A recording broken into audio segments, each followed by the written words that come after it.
안녕하세요. 이정입니다. 자, 오늘은요, 저번 시간에 이어서 이제 15번부터 해보도록 할 건데요. 15번부터 19번은요, 시 3편을 읽고 그에 해당하는 문제를 풀어라 라고 되어 있습니다. 먼저 가시를 보면요, 이상의 거울입니다. 이상이면 어때요? 날개라는 작품으로 너무 유명한 작가이지요. 그분의 시인데요, 거울이라는 시입니다. 딱 보자마자 어때요?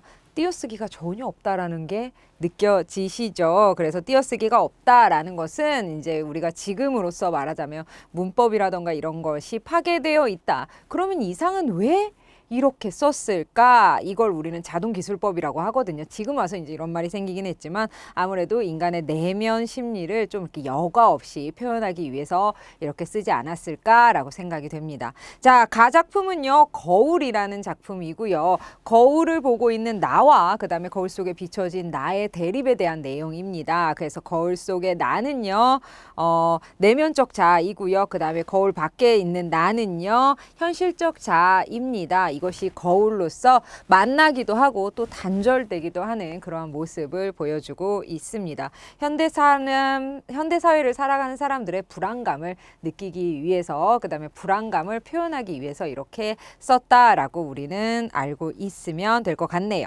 그림, 이제 시 나는요, 윤동주의 자화상입니다. 자화상이라는 시는 너무 유명하기 때문에 여러분 다 읽어보셨을 거예요. 우물을 통해서 어때요? 자기 자신을 들여다보고 어때요? 다시 부끄러워하고 식민지 시대를 살아가는 지식인의 비애가 담겨져 있는 작품이지요. 윤동주의 자화상이고요. 다는요, 다시는 최두식의 성애꽃입니다. 여러분, 성애꽃이다 하면 이렇게 차창에 보면 이렇게 입김이라던가, 그러니까 안의 온도와 밖의 온도가 다르기 때문에 이렇게 성애꽃이 피죠. 그래서 우리는 이거를 통해서 이 성애꽃이라는 것이 막막한 한숨인가 아니면 정열의 숨결인가 라고 하면서 성애꽃을 보면서 어때요? 그 시대에 있는 그 시대를 살아가는 사람들의 한숨이 담겨져 있는 그러한 작품이다 라고 할 수 있을 것 같네요. 자, 그럼 우리 이렇게 간단하게 정리하고 문제 한번 풀어보면서 그때그때 작품의 해설에 대한 내용 더해보도록 할게요.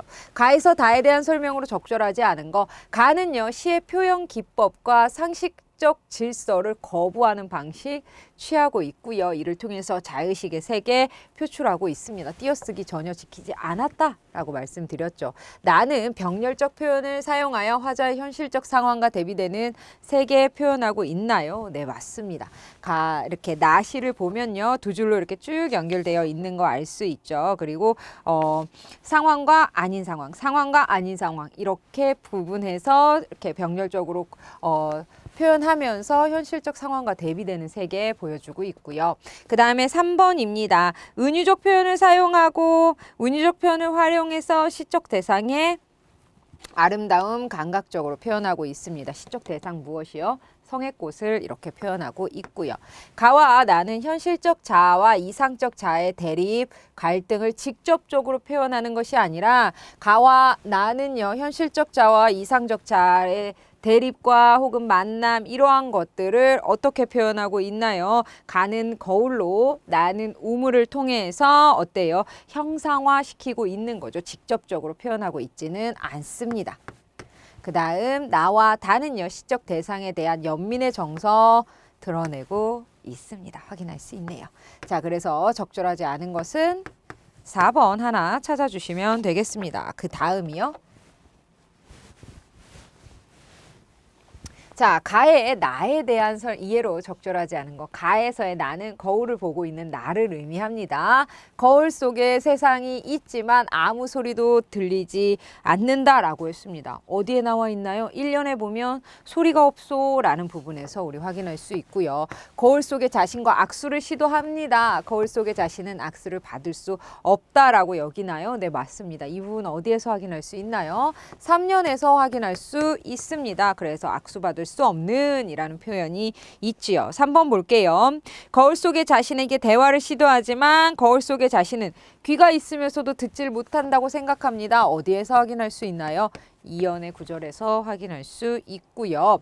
거울 속의 자신과 단절되었다고 생각하면서도 거울이 있기에 거울 속의 자신을 만날 수 있다라고 생각하는 거 어디에서 확인할 수 있나요?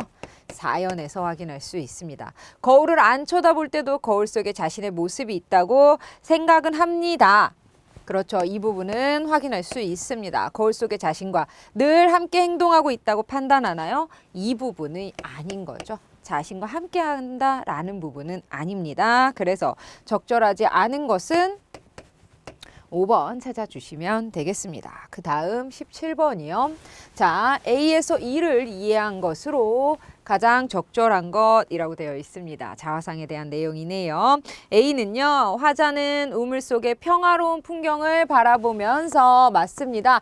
현실에 대한 현실의 비판적인 자신에 대한 부끄러움을 드러낸다라고 했는데 어때요? 부끄러움은 맞지만 현실의 비판적인 자신이 아니라 오히려 순응할 수밖에 없는 자신이 부끄러운 거죠. 그 다음에 B입니다. 화자는 현실 초월적인 자신의 모습에 슬픔을 느끼고 정서적으로 공감하는 태도를 드러낸다라고 했는데 공감하는 것이 아니라 B에서 확인할 수 있는 것은요. 뭐라고? 부끄러워 혹은 미워져서 돌아간다라고 하는 거죠. 공감하고 있지는 않습니다. C를 보면요. 화자는 현재 상황과 비판적 거리를 둠으로써 미래에 대한 동경의 자세를 드러낸다라고 했는데 3번을 보면 식민지연 씨를 살 수밖에 없는 자신에 대한 오히려 연민이 느껴집니다. 그래서 동경 이 부분 아니고요. D 부분은요. 화자는 자신에 대한 애증을 반복하고 있습니다. 그러나 현실에 대한 타협을 하고 있지는 않습니다. 화자는 아름답고 평화로운 자연의 모습을 통해 과거의 자신을 추억하는 그리움의 정서 드러냅니다. 이를 통해서 우리 이의 부분을 통해서 확인할 수 있네요. 그래서 17번의 정답은 5번 찾아주시면 되겠습니다. 우리는 18번으로 갑니다. 자, 기억에서 미음 의미하는 시적 대상 다른 거 하나하나 한번 찾아보지요. 자, 보면 기억은요. 시내버스는 차창에 웬 찬란한 치장을 하고 다닙니다. 찬란한 치장 무엇인가요? 유리에 낀 성에를 말하는 거죠. 기억은 성에입니다. 그 다음 니은도 볼게요. 엄동 혹한일수록 이라고 되어 있습니다. 니은은요 어때요?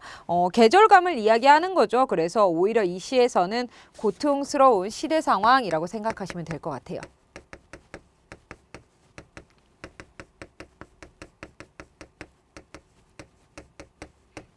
계속 볼게요. D급 보면 번뜩이는 기막힌 아름다움 무엇을 보고 얘기한 거예요? 성애를 보고 한 겁니다. 그 다음 막막한 한숨이던가 누구의 한숨으로 피어낸 것인가 막막한 한숨인가 이 성애꽃이 그래서 리을도 성애이고요. 그 다음에 어떤 더운 가슴이 토해낸 정열의 숨결인가 그것으로 만들어진 건가 성애를 의미합니다. 그래서 기억에서 미음에 의미하는 대상, 시적 대상 다른 거 하나는요. 니은 찾아주시면 되겠네요. 2번 찾아주시면 됩니다. 저희는 19번으로 갈게요. 자, 거울, 우물, 그 다음 차창에 대한 이해로 가장 적절한 거 가나 다의 주요 소재거리다라고 할 수 있겠는데요. 거울은 사회를 반영하는 대상으로 현실 비판의 매개체로 작용한다라고 했는데요. 거울은 여기서 한번 정리하고 넘어갈게요. 여러분 이거 정리해 주셔야 됩니다. 거울은요. 현실 자아와 이상적인 자아가 단절이 되기도 하고 다시 만나기도 하는 이중적인 소재입니다. 단절이 되기도 하고 다시 만날 수도 있는 그런 매개체 역할 그 다음에 이중적 소재입니다. 거울 정리해 주시고요. 그 다음 두 번째 우물은요. 우물은 바라봄과 드러남의 양면성을 통해 현대인의 불안함 의식을 강조하는 기능이다라기보다는 우물은 식민지 현실, 윤동주 시인이 살았던 이 식민지 시대의 식민지 현실에서 자아 성찰을 할 수 있는 나를 되돌아볼 수 있는 그런 매개체 역할을 합니다. 우물이고요. 차창은 시대의 대상을 시적 대상을 감각적으로 느끼게 함으로써 세상을 이해하고 바라보는 통로가 되는 거 맞고요. 성의 꽃에 감각적으로 성의꽃을 오히려 감각적으로 느끼게 하고요. 차창을 통해서 세상을 바라볼 수 있는 통로가 되는 거죠. 3번 맞습니다. 1번, 2번은 고쳐주셔야 되겠고요. 그 다음 거울과 차창은 안과 밖의 대비를 통해 단절된 자의 모습을 상징적으로 부과한다라고 했는데요. 차창은 세상을 바라보는 통로라고 그랬죠. 그래서 세상을 이해하고 공동체가 처한 현실, 우리가 모두 처한 현실에 대해서 보여주는 역할을 합니다. 그래서 막막한 이의 한숨이라던가 정렬의 숨결 이러한 문구들이 나와 있는 거죠. 그래서 거울에만 해당이 될 수 있겠네요. 우물과 차창은 자기 자신을 긍정의 대상으로 심화할 수 있는 물건이라는 점에서 동질적 의미 내포하는 거 아닙니다. 우물, 차창, 그 다음에 거울. 각각의 의미 정확하게 정리해주고 저희는 20번으로 넘어갈게요. 자, 그래서 우리 20번부터 23번까지는요. 이 글을 읽고 저작권에 대한 문제입니다. 이 글을 읽고 물음에 답하시오라고 했네요. 그럼 저작권에 대한 내용 한번 쭉 읽으면서 넘어가 보도록 할게요.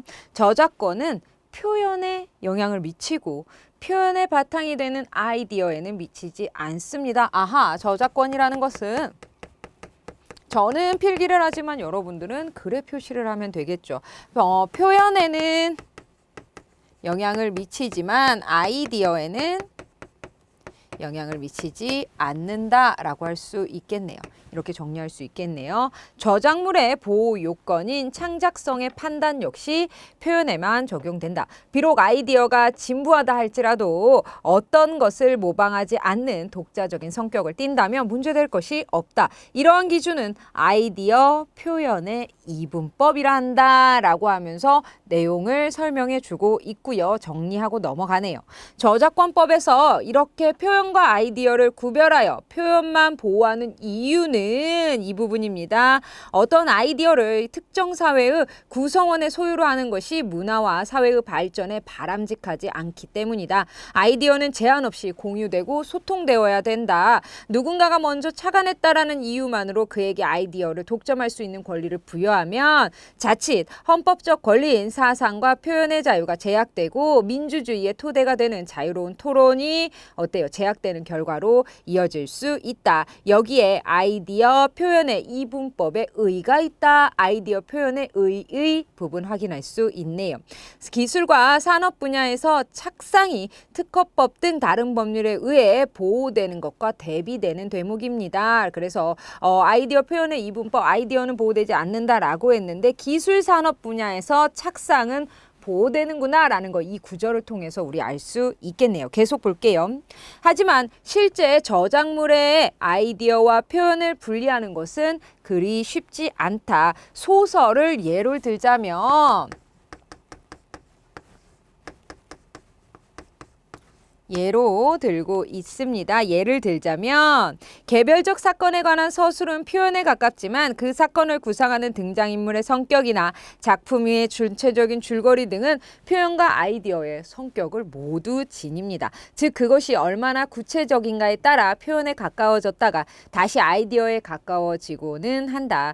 저작권 침해 사건을 심리할 때 이 문제가 종종 심각하게 거론되는 이유가 여기에 있다. 이 같은 경우에는 현재의 창작자와 미래의 창작자 양쪽의 이익을 균형 있게 보호하는 선에서 판단이 이루어져야 한다. 즉 표현으로 보호하는 범위를 너무 좁게 함으로써 현재의 창작자의 창작 의욕을 꺾는다거나 반대로 그 범위를 너무 넓게 인정함으로써 미래의 창작자가 창작 활동에 제한을 받는 일은 없어야 한다는 것이다. 한편 저작권법으로 보호될 수 있는 요건을 갖춘 표현이라 할지라도 특정한 아이디어를 효과적으로 표현할 수 있는 방법이 논리적으로든 사실적으로든 매우 제한되어 있는 경우 저작권 보호가 부인되기도 한다. 이 부분입니다. 저작권 보호가 부인되기도 한대요. 크게 다음에 세 가지 기준을 적용한다라고 하면서 저작권 보호 부인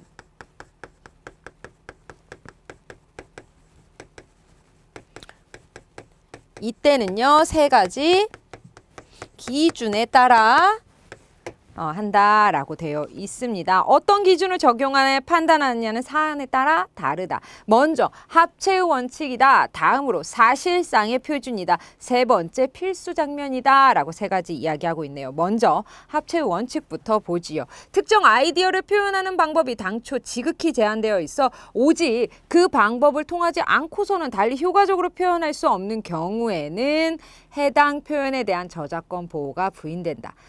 만일 그러한 표현마저 저작권으로 보유하면 그에 합체되어 있는 아이디어까지 보호하는 결과로 이어져 필연적 아이디어에 대한 독점권 내지 배타적 이용권을 부여하기 때문이다 라고 되어 있네요. 다음으로 사실상의 표준이다. 처음 창작을 할 당시에는 아이디어 표현하는 방법이 많이 있었습니다. 시간이 흐르면서 어떤 표현이 업계의 표준으로 굳혀져서 통용되는 경우가 있지요. 이런 경우 그와 같은 표현을 저작권으로 보호하면 후발주자는 경쟁에서 매우 불리한 입장에 놓이게 되어 경쟁에 제한되는 부작용을 초래하게 된다. 사실상의 표준은 사후적인 합체에 해당되므로 최초 창작자의 권리가 충분히 보호받지 못하는 일이 발생하지 않도록 그 판단에 신중을 기해야 한다. 끝으로 필수 장면이다. 합체 원칙이 주로 기능적인 저작물에 적용된다면 필수 장면은요 예술적 저작물에 주로 적용이 되는데 어떤 아이디어를 표현하기 위해 당연히 도입해야만 하는 사건 또는 장면이나 전형적으로 등장하는 인물의 유형 변하지 않는 그러한 요소들은 설사 그것이 창작적 표현에 해당하더라도 저작권 보호받지 않습니다. 이러한 경우에까지 저작권을 적용한다면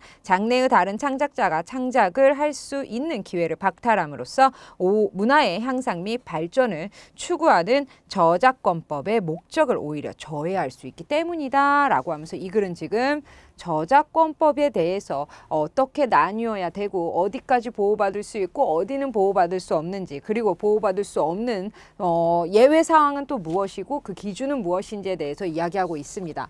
윗글의 서술상 특징에 대한 설명으로 가장 적절한 거 저작권에 대한 이론의 변천 과정 저작권법이 이렇게 역사적으로 변했습니다를 설명하는 건 아니지요. 저작권의 개념 설명하고 있습니다만 그 유래를 비교해서 제시하고 있지는 않습니다.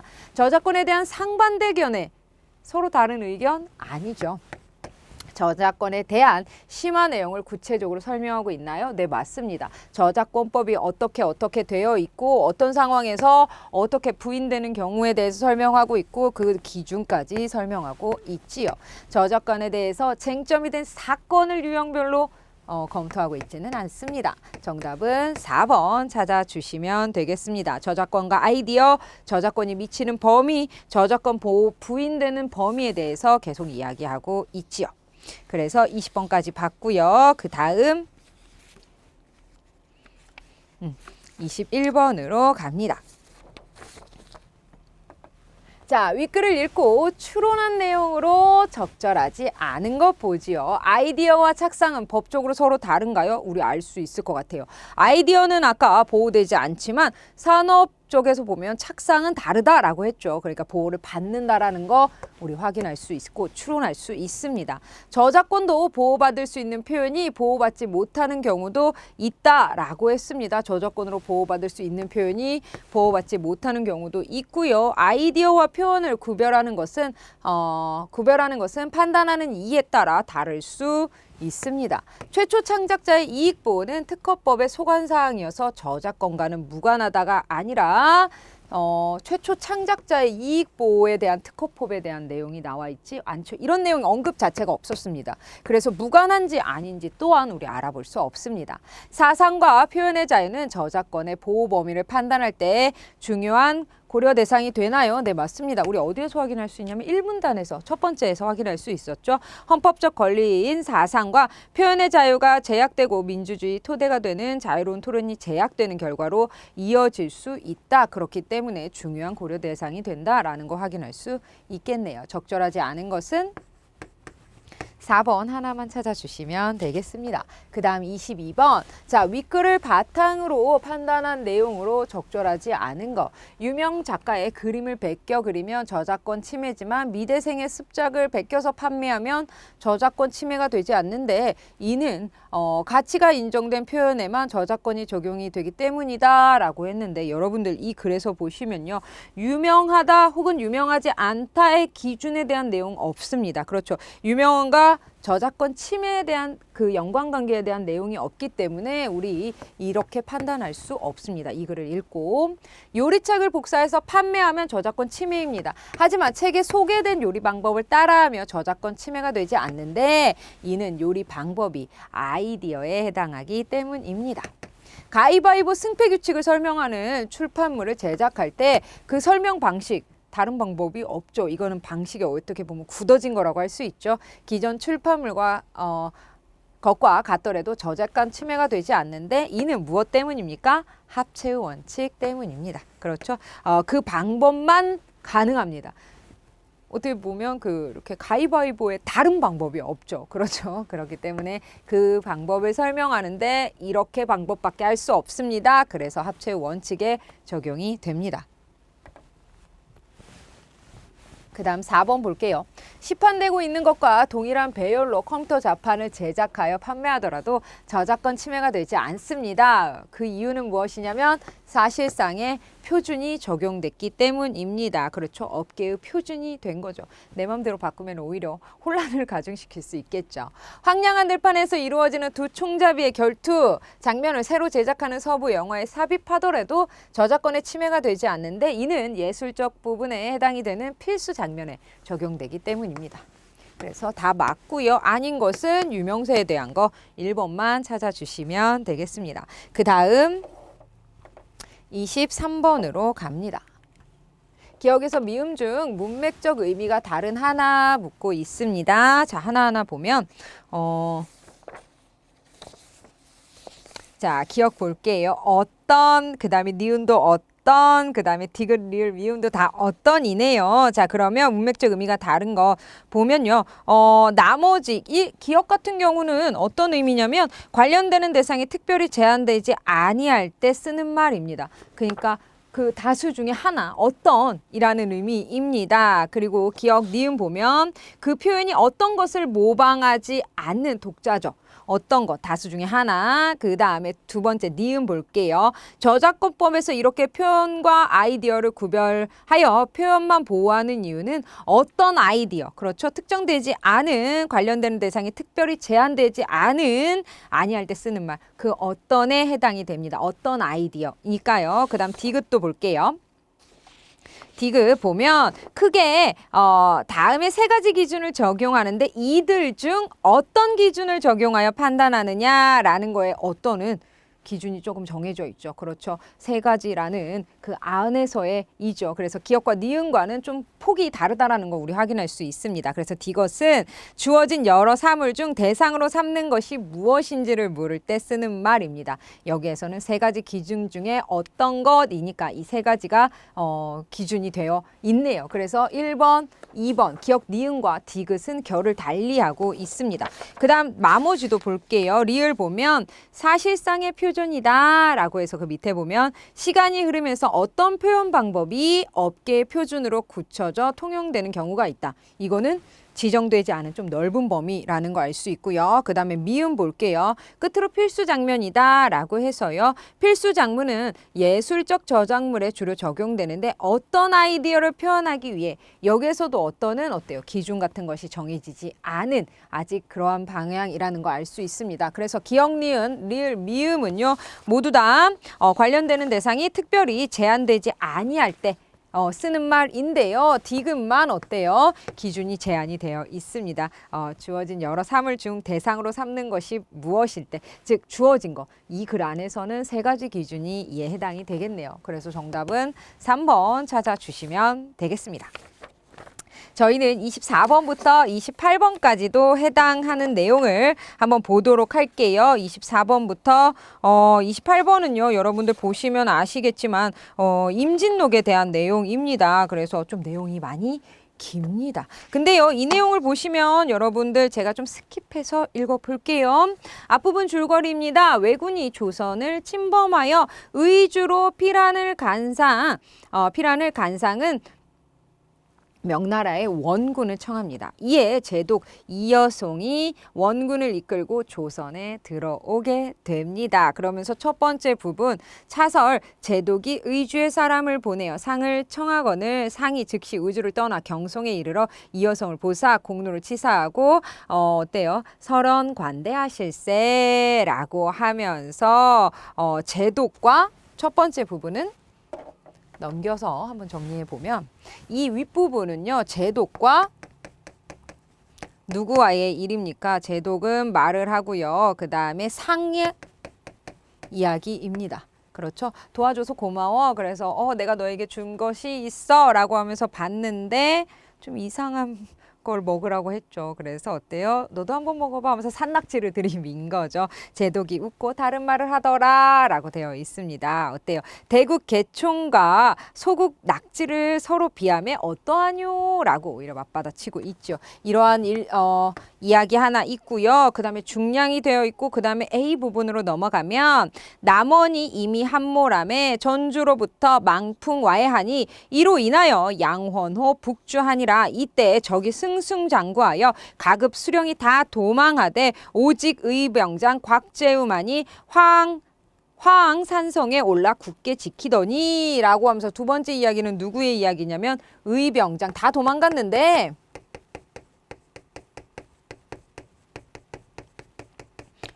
곽재우만 남아 있대요. 쭉 갔습니다. 쭉 갔더니 재우가 군사를 몰아 도적의 뒤를 엄살하니 적이 패주하다가 황서상성을 치거늘 김해부사 백사림과 안해현감 곽준과 함양 군수 조종도가 성중에 있다가 불의 지변을 만남에 인심이 소동하여 사삼 분주하니 곽준이 싸우다가 죽으니라 라고 하면서 어때요? 그 다음에 곽준의 이야기도 하네요. 죽었대요. 그런데 곽준의 여자가 지아비의 유문호를 더불어 한 가지로 아비를 쫓아 성중에 피란하였더니 그 아비와 오라비가 이미 죽고 아이고 그 지아비 또한 도적에게 잡힘을 탄식하며 이제 아비와 지아비를 잃었으니 내 홀로 무엇하리오 하며 목매어 죽었대요. 와이프까지 결국에는 비운의 삶을 마감하네요. 각설 여기서 또 이야기가 바뀝니다. 순신이 전선 수십 척을 거느려 진도 벽파정 아래 결진하였더니 순신 누구일까요? 그렇죠. 이순신 의미합니다. 적전 마득씨가 전선 200여 청을 거느려 오거늘 순신이 배에 대포를 싣고 순풍을 쫓아 나오며 어지러이 놓으며 적장이 당치 못하여 달아나거늘 순신이 뒤를 따라 일진이 지차고 적장 마한둔을 베어다가 군정에 대진한지라 드디어 고금도에 결진하니 군사가 이미 8천여인이요 남녘 백성이 피란하여 오는 수가 수만이라 무술 7월에 천주 수군 도독 진인이 경성에서 장차 고금도에 나아가 순신으로 더불어 적을 치려 하여 발행할세 상이 강두에서 전송한지라 진인이 천성이 본디 강포함에 두려워하는 자가 많은 고로 진인의 군사가 수령을 용매하여 조금도 기탄함이 없고 찰방 이상규를 무슈 난타하여 유혈이 낭자한지라 상이 근심하사 순신에게 전지하여 진인을 후레로 대접하여 총노함이 없게 하라 라고 하면서 어때요? 이순신에 대해서 이야기하면서 등장인물이 진인이 있고요. 그 다음 볼게요. 대접하라고 했네요. 그랬더니 이순신이 진인의 일을 듣고 주육을 준비하여 진인을 맞아 예필합니다. 얘기를 듣고 그대로 하네요. 일변 잔치를 배설하여 진인을 관대하고 일변 청계를 공개하여 군사가 서로 일러왈 과연 양장이라 하고 진인을 또한 기꺼하더라 라고 하면서 이야기하고 있네요. 쭉 내려가 볼게요. 오늘 아침에 도적을 만나 조선 군사는 도적 100여 명을 죽이되 천병은 풍세가 불리하여 하나도 잡지 못하였다 하니 진인이 대로하여 화가 난 거죠. 천총 등 밀어내치고 잡았던 술잔을 땅에 던지니 순신이 그 뜻을 알고 가로되 천총도 나왔네요. 노야는 천주 대하에 이곳에 이르렀으니 우리 승첩은 곧 노야의 승첨이다. 우리가 이긴 건 너네도 이긴 거다. 진중에 이른지 불구에 첩서를 천조에 보하니 진인이 어찌 아름답지 아니하리요 라고 달래고 있습니다. 진인이 대의하여 순신의 손을 잡고 왈 내 일찍 그대의 성명을 우레같이 들었으니 과연이로다 라고 하면서 쭉 내려와서 반드시 이하라 일컫고 인하여 천주에 주문하되 통제사 이순신이 경천 위지지계를 품었고 복천 욕일 지공이 있다 하더라 라고 하고 있습니다. 쭉 내려와서요. 순신과 진인이 계속 이야기를 나누는 부분 보면요. 대인이 내 말을 들으면 어찌 서로 떠나리요? 그랬더니 진인이 내 어찌 공의 말을 듣지 아니하리요? 말 안 들었죠. 그런데 이제 다시 얘기합니다. 순신이 말합니다. 천병이 아국으로서 배신이라 하여 조금도 기탄함이 없으니 만일 대인이 나로 하여금 제역해 하면 다른 염려가 없을까 하나이다. 진인이 말합니다. 이 일이 무엇에 어려우리요? 만일 죄를 범하는 자가 있거늘 공의 임의로 처치하라 하니 순신이 허락받은 후 천병 중에 위령자를 용서함이 없으니 천병이 두려워하기를 진인에게 친하더라 라고 하면서 임진록 나와 있습니다. 세 가지 이야기가 나와 있는데요. 자, 그러면 우리 문제를 한번 볼게요. 24번부터 풀어보지요. 24번 보면 자, 윗글에 서술상 특징에 대한 설명으로 가장 적절한 것이라고 묻고 있습니다. 여러 사파들을 제시하여 전체 사건의 여러 면모 보여주고 있나요? 네, 맞습니다. 이여송, 그 다음에 이항복에 대한 이야기, 그 다음에 의병장 이야기,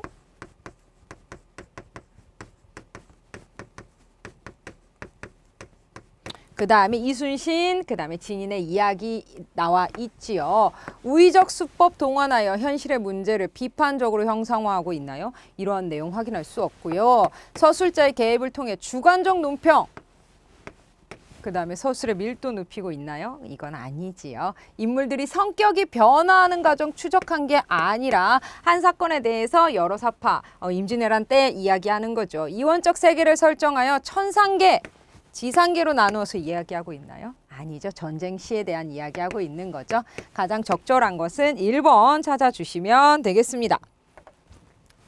그 다음 25번 볼게요. 지워버렸네요. 자, 윗글의 내용에 대한 이해로 가장 적절한 거 묻고 있습니다. 이항복이 생낙지 7개를 담아 올린 것은 이효송이 생낙지를 좋아하리라 예상했기 때문에는 아니죠. 그게 아니라 어때요? 어떻게 보면 좀 징그러운 것을 건넸기 때문에 너도 한번 그 행동에 대한 느낌을 느껴봐라 라고 하면서 행동을 깨닫게 해주려고 한 거죠. 그 다음에 진인의 군사가 조선의 관리를 거리낌 없이 모욕하고 구타한 것은 진인의 위세를 빙자하였기 때문이다 라고 했는데 그렇고요. 그 다음에 진인이 전선 수십여 척에 머물러 지키게 한 것은 왜군과의 싸움에서 공을 세울 의향이 없기 때문인 게 아니라 무엇 때문인가요? 이순신을 도우려고 한 거고요. 진인이 천총을 내친 것은 천총이 자신에게 실제 상황과는 다르게 전황을 보고하였기 때문인 게 아니라 다르게 보고한 것이 아니라 혼자 판단해서 적과 싸웠기 때문에 오히려 어때요? 내친 거죠. 약간 혼낸 거죠. 이순신이 여사에 불을 지르고 의금을 수습한 것은 당장은 승산이 없다고 여겨 장차 진을 옮기려 했다라는 것보다 진인의 군사를 어때요? 좀 길들이기 위해서 이러한 방법을 쓴 것입니다. 그래서 가장 적절한 것은 2번까지만 찾아주시면 되겠네요. 자, 오늘 문제는 여기까지 풀고요. 26번부터 그 다음 문제는요. 다음 시간으로 이어나가야 될 것 같아요. 임진록은 어때요?